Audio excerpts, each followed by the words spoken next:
அரசியலில் வெற்றி பெற சிறந்த ஆலோசனை வழங்கும் கிங் மேக்கர் பொலிட்டிக்கல் அட்வைஸ் கம்பெனியை தொடர்பு கொள்ளவும். தொடர்பு கொள்ள வேண்டிய முகவரி number 10A/9 Mudichur road, old Perungalathur, Chennai 6,63,000. Proprietor S. Joshua Solomon. தொலைபேசி எண் 9677006526.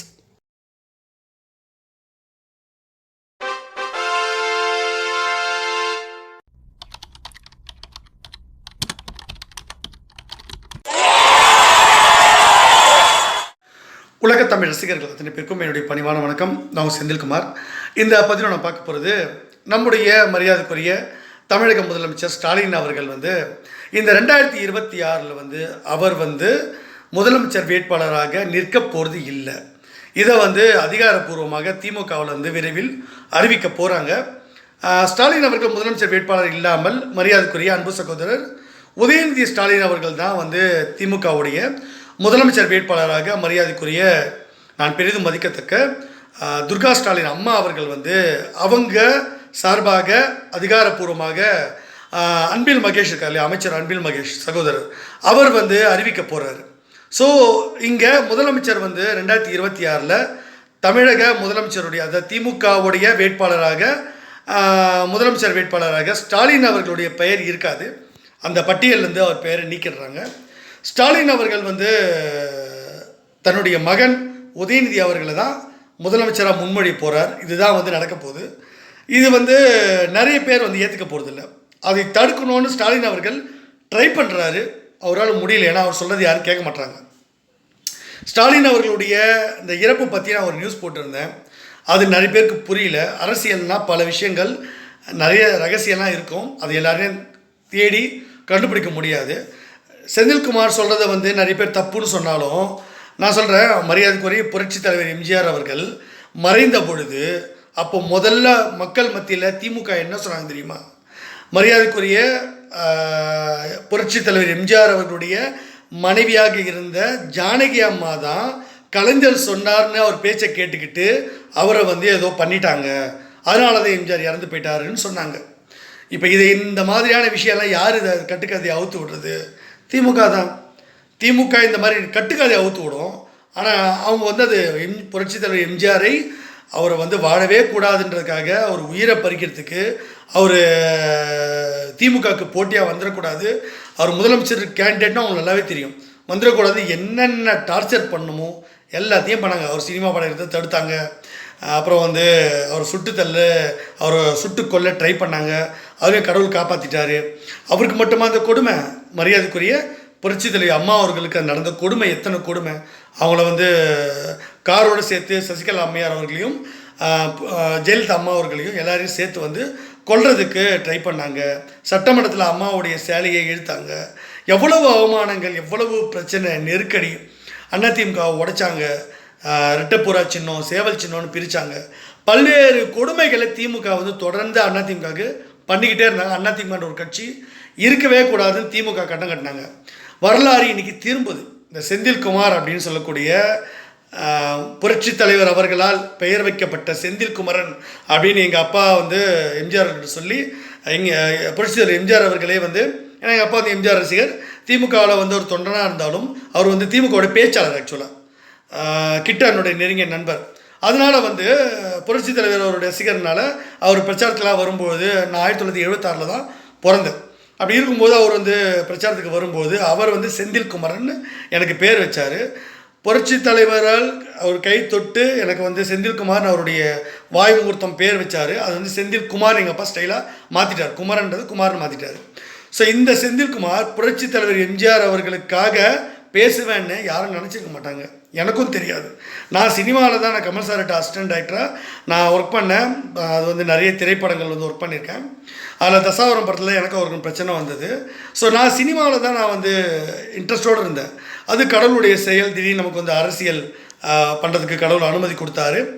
பல தியானம், பல தவங்கள் பண்ணி தான் இந்த ஆலோசனை கொடுக்குற அளவுக்கு கடவுள் என்னை உயர்த்தியிருக்காரு. பல்வேறு விஷயங்களை நான் பண்ணியிருக்கேன். புரட்சி தலைவர் அம்மா அவர்களே என்னை பாராட்டியிருக்காங்க. அவங்கள வெற்றி பெற வைக்கிறதுக்காக 2011 வெற்றி பெற வச்சோம். அவங்களே சோர்ந்து போயிட்டாங்க. நமக்கு எங்கே நடக்க போகுது, திமுக காங்கிரஸ்லாம் ஆட்சியில் இருக்காங்க, அவங்க 2 பேரும் அவங்க மத்தியிலையும் மாநிலத்தில் ஆட்சி இருக்கும்போது என்ன வேணால் பண்ணுவாங்கன்னு சொல்லும்போது தான் அவங்களுக்கு இந்த ஓட்டு பெட்டியில் என்ன மாதிரியான விஷயங்கள் பண்ணணும் அப்படின்னு சொல்லிட்டு விவிபேட் சிஸ்டத்தை அறிமுகம் பண்ணேன்.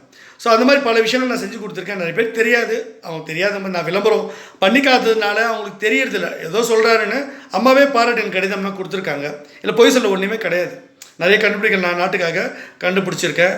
அண்மையில் கூட 2021 கட்சிக்காக 300 கோடி ரூபா நிதி வந்து நான் கலெக்ட் பண்ணி கொடுத்துருக்கேன் பாஜகவுக்காக. இதெல்லாம் நான் ஏன் சொல்கிறேன் அப்படின்னா, இப்போது திமுகவில் வந்து ஒரு மிகப்பெரிய சிக்கல் ஓடிக்கிட்டு இருக்கு. ஸ்டாலினை கைது பண்ணலாம், உதயநிதியும் கைது பண்ணலாம் மத்திய அரசாங்கம்.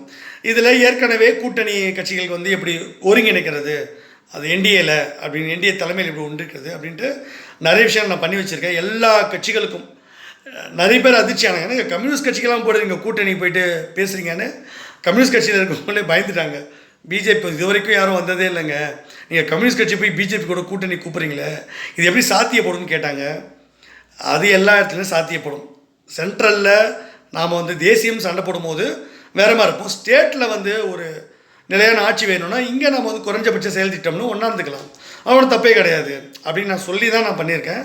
அதனால் கண்டிப்பாக அவங்களாம் கூட்டணிக்கு வருவாங்க. அதெல்லாம் பேசியாச்சு, கிட்டத்தட்ட 90% பேசி முடிச்சாச்சு. திமுகவுடைய ஸ்ட்ராட்டஜியை பார்த்துக்கிட்டு இங்கே வந்து அவங்க மேலே நடவடிக்கை எடுப்பாரா மோடி, இல்லை திமுக வந்து வேறு என்ன மூவ் பண்ண போகிறாங்க. உதயநிதி கூட என்னை சந்திக்கிறத சொல்லியிருந்தாங்க, அது இன்னும் கன்ஃபார்ம் ஆகலை. உதயநிதி என்னை சந்திக்கலாம். எனக்கும் உதயநிதிக்கும் வந்து எந்த ஒரு சண்டையும் கிடையாது. எனக்கு தனிப்பட்ட முறையில் சண்டை, ஒரு கோபம் எதுவுமே கிடையாது, கருத்து வேறுபாடு எதுவுமே கிடையாது. எனக்கும் கலைஞருக்கும் தான் பிரச்சனை இருந்தது, ஸ்டாலினுக்கும் எனக்கு கூட பெரிய பிரச்சனை இல்லை. ஸோ அவங்க தரப்புலேருந்து என்னை வந்து உதவி கேட்பாங்க. அவங்களுக்கும் நான் கூட்டணி விஷயத்தில் கொடுத்துருந்தேன். அதனால் வந்து யார் வேணாலும் பாஜக கூட்டணிக்கு வரலாம், நாங்கள் கதவு ஓப்பன் பண்ணி வச்சுருக்கோன்றதை நாங்கள் அறிவிச்சிட்டோம். எங்களுடைய மரியாதைக்குரிய அரசியல் சாணக்கியர் அமித்ஷா அவர்கள் முன்கூட்டியே சொல்லிட்டார். அதனால் நாங்கள் வந்து எப்போவுமே எங்கள் வந்து ஓப்பனாக டோர் வச்சுருப்போம். எங்ககிட்ட ஆலோசனை கேட்டால் கண்டிப்பாக நாங்கள் ஆலோசனை கொடுப்போம்.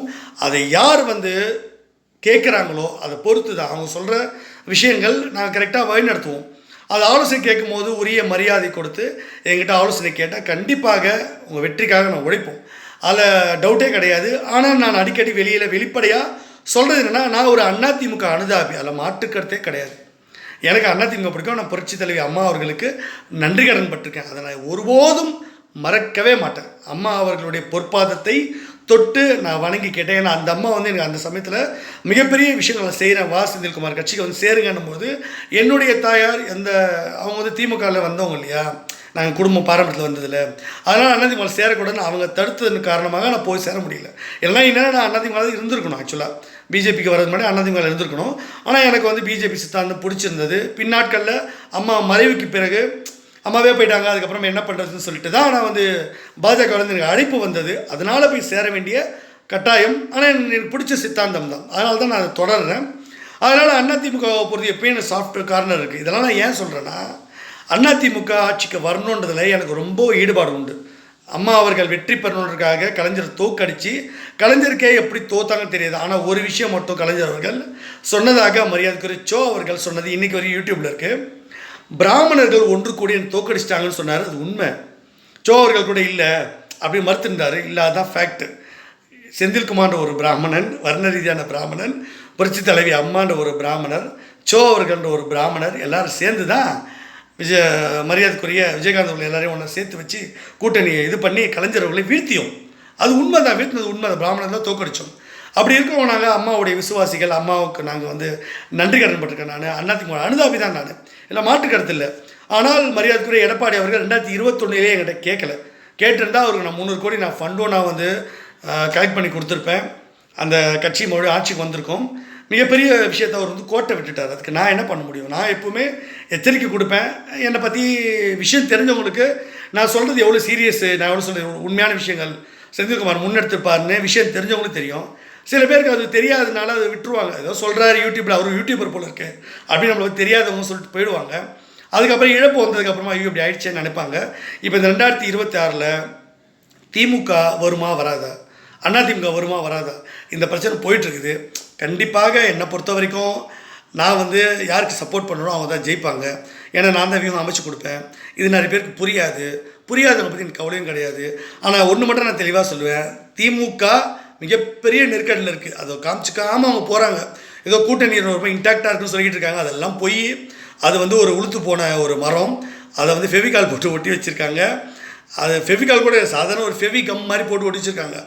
அது எப்போ வேணாலும் அந்த கூட்டணி பிச்சுட்டு வந்துடும்.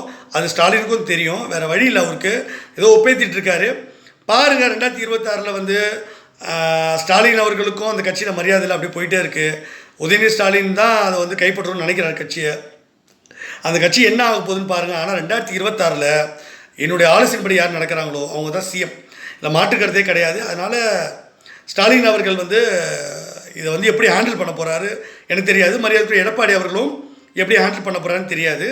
அவரே எதிர்பாராத ஒரு விஷயம் தான் அண்ணாமலை தூக்குனது. நான் வந்து என் ஆலோசனை யாருன்னு கேட்கலன்னா அவங்கள கட்சி விட்டு நீக்கிடுவேன், எந்த பதவியில் இருந்தாலும் தூக்கி போட்டுருவேன். அதனால் அண்ணாமலையை தூக்குனதில் எடப்பாடி அவருக்கு ரொம்ப சந்தோஷம். இப்போ செந்தில்குமார் வந்து ரொம்ப நல்ல விஷயம் பண்ணிட்டாரு அப்படின்னு தோணுச்சு. ஆனால் அவர் வந்து கரெக்டாக இந்த தடவை அவங்க ஹேண்டில் பண்ணணும். இல்லை நிறைய பேருக்கு வந்து நான் நிறைய விஷயம் வெளிப்படையாக சொல்ல விரும்பலை. நீங்கள் பொறுத்து இருந்து பாருங்கள் என்னென்ன கூத்து நடக்க போகுது. ஏன்னா எலெக்ஷன் நெருங்கும் போது நிறைய விஷயங்கள் மாறும். இப்போ இருக்கிற எல்லா சூழ்நிலையும் மாறிடும். அப்போ வந்து உங்களுக்கு தெரியும் செந்தில்குமார் சொன்ன கரெக்டாக அப்படின்னு. பொறுத்து இருந்து பாருங்கள். இந்த பதிவு உங்களுக்கு பிடிச்சிருந்த சேனல் லைக் பண்ணுங்கள், ஷேர் பண்ணுங்கள், சப்ஸ்கிரைப் பண்ணுங்கள். தேங்க்யூ. ஜெய் ஹிந்த்.